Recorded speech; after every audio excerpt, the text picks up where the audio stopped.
Bismillahirrahmanirrahim. Assalamualaikum warahmatullahi wabarakatuh. Alhamdulillahirabbil alamin. Asyhadu an la ilaha illallah wa asyhadu anna Muhammadar Rasulullah. Allahumma shalli ala sayyidina Muhammad wa ala ali sayyidina Muhammad. Amma ba'd. Pada kesempatan ini, saya akan menyampaikan sebuah tulisan dalam bentuk presentasi dengan judul Sebuah Konsep Pemikiran Pendidikan Islam. Hasil pemikiran dan pemahaman penulis tentang bagaimana konsep pendidikan Islam. Konsep pendidikan Islam adalah seperangkat ide atau gagasan yang menyeluruh tentang pendidikan dan proses pembelajaran yang bersumber kepada ajaran Islam dengan landasan utama Al-Quran dan Hadis. Pembahasan mengenai konsep pendidikan Islam meliputi hakikat manusia, hakikat pendidikan, tujuan pendidikan, kurikulum, pendidik, peserta didik, metode pendidikan, dan evaluasi pendidikan. Manusia dalam perspektif Al-Quran digambarkan sebagai makhluk pilihan yang diberikan akal, hati, dan ruhani, kesempurnaan jasmani, dan rasa tanggung jawab.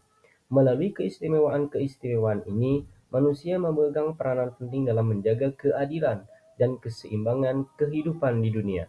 Oleh karenanya, dalam pendidikan manusia memiliki peran, yaitu sebagai perencana, pelaksana, dan penanggung jawab pendidikan. Selanjutnya, tentang hakikat pendidikan. Menurut penulis, hakikat pendidikan adalah proses mengembangkan potensi manusia sehingga terjadi sebuah perubahan. Proses tersebut meliputi memberi pengetahuan, mengajari, membimbing, mengarahkan, dan menilai. Sedangkan potensi, yaitu potensi yang dimiliki oleh manusia itu sendiri, yaitu akal, ruhani, dan jasmani.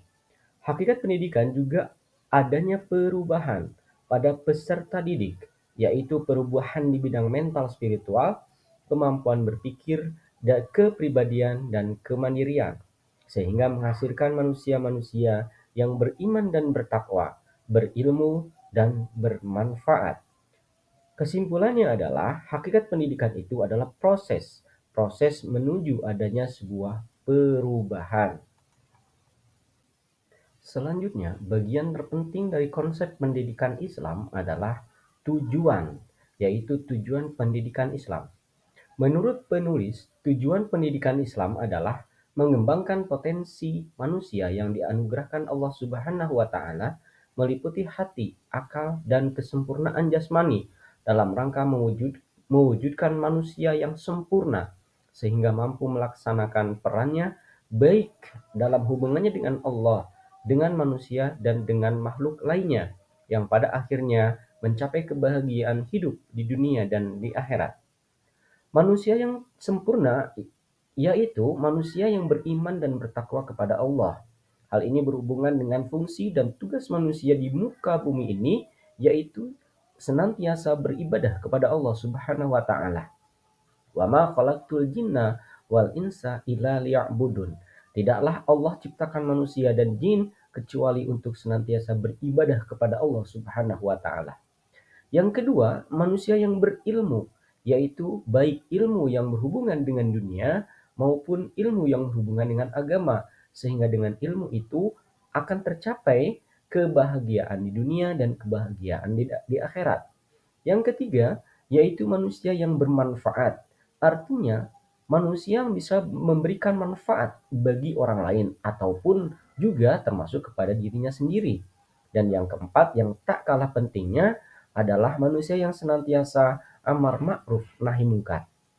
Dengan semua itu, maka Allah Subhanahu wa Ta'ala memberikan jabatan kepada kita semua, yaitu sebagai makhluk atau umat terbaik di muka bumi. Sebagaimana Allah Subhanahu wa Ta'ala berfirman, kuntum khairu umat ukhrijat linnasi ta'muruna bil ma'ruf wa tanhauna 'anil munkar wa tu'minuna billah.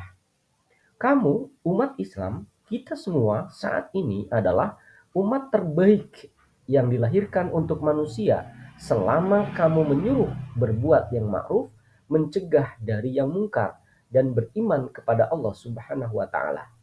Dari ayat tersebut dapat disimpulkan bahwa manusia terbaik di hadapan Allah Subhanahu wa taala adalah manusia yang senantiasa dan selalu menyuruh berbuat kepada yang ma'ruf dan mencegah kepada yang mungkar, atau dengan kata lain amar ma'ruf nahi mungkar dengan landasan keimanan dan ketakwaan kepada Allah Subhanahu wa taala.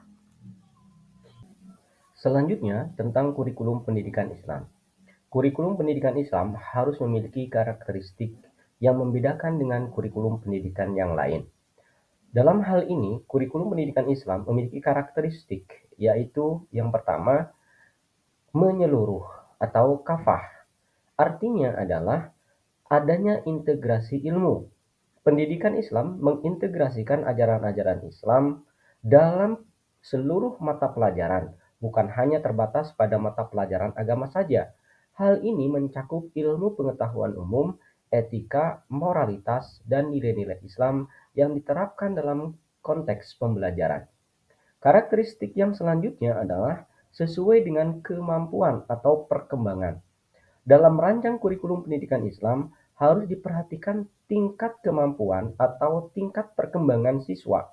Prinsip-prinsip ini mencakup diferensiasi instruksional untuk memastikan bahwa materi pelajaran yang disampaikan dengan cara yang sesuai dengan pemahaman dan kemampuan siswa.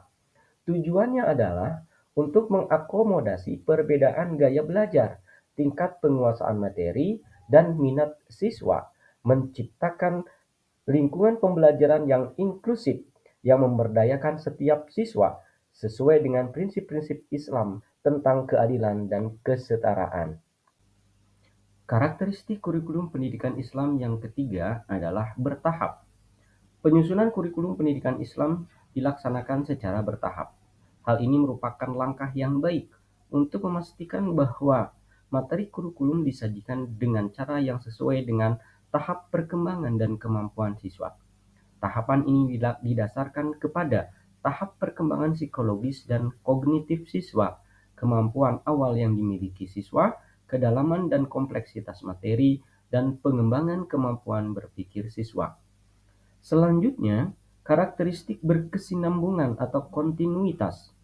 Konsep berkelanjutan dalam kurikulum pendidikan Islam menekankan pentingnya pendekatan holistik yang menyeluruh dan berkelanjutan sepanjang hayat. Dan yang terakhir, yang kelima adalah karakteristik fleksibilitas. Membuat kurikulum pendidikan Islam yang bersifat fleksibel adalah langkah yang penting untuk memastikan bahwa pendidikan dapat menyesuaikan diri dengan perubahan lingkungan, perubahan zaman, kebutuhan siswa, dan perkembangan sosial. Dengan bersifat fleksibel, kurikulum pendidikan Islam dapat menjadi lebih responsif terhadap keberagaman siswa dan memastikan bahwa pendidikan benar-benar membantu siswa mencapai potensi yang sempurna.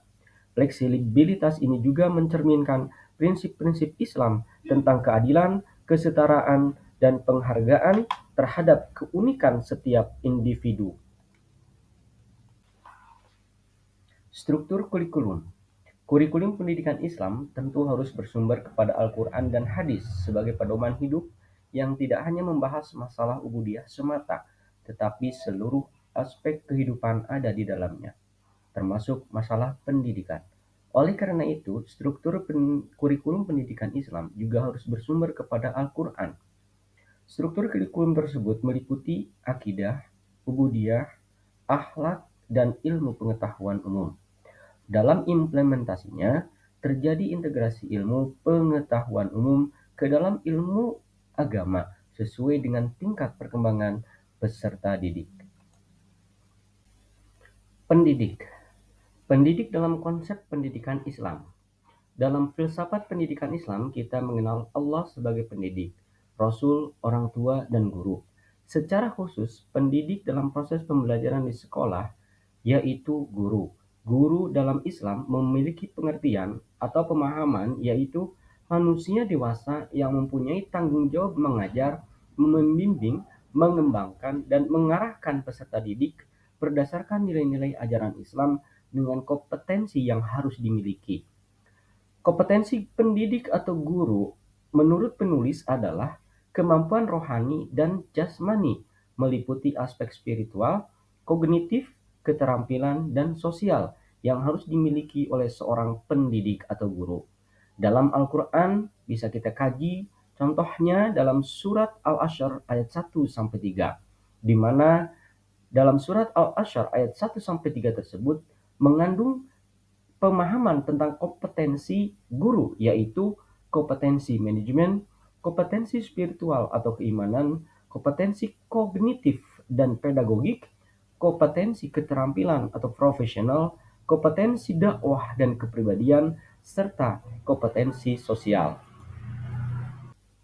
Peserta didik. Peserta didik memiliki pengertian, yaitu individu manusia yang memiliki potensi berupa fitrah yang harus dikembangkan sesuai dengan tahap perkembangan individu itu sendiri sehingga mencapai kesempurnaan.